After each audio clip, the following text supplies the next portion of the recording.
நாடு சுதந்திரம் அடைந்து 3/4 நூற்றாண்டுகளை நோக்கி சென்று கொண்டிருக்கின்றன.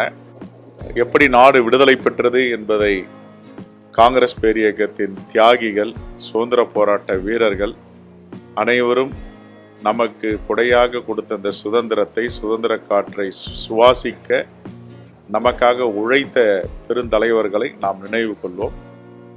எப்படி சுதந்திரம் கிடைத்தது என்றால் தானாக கிடைக்கவில்லை, போராடாமல் கிடைக்கவில்லை. போராடி பல தியாகங்களை, குறிப்பாக உயிர் தியாகங்களை செய்து சுதந்திரம் பெறப்பட்டது. அகிம்சை வழியில் உலகமே கண்டிராத, எந்த தேசமும் கண்டிராத ஒரு சுதந்திர போராட்டத்தை முன்னெடுத்தவர் தான் மகாத்மா காந்தியடிகள்.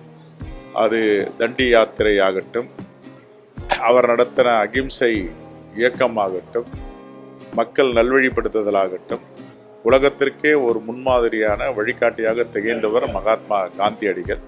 அந்த அடிப்படையில் நாம் பெற்ற சுதந்திரத்தை பேணி காப்போம், அரசியலமைப்பு சட்டத்தை பாதுகாப்போம் என்ற முழக்கத்தோடு சுதந்திரத்தை நாம் வருகின்ற 15ஆம் தேதி கொண்டாட இருக்கிறோம்.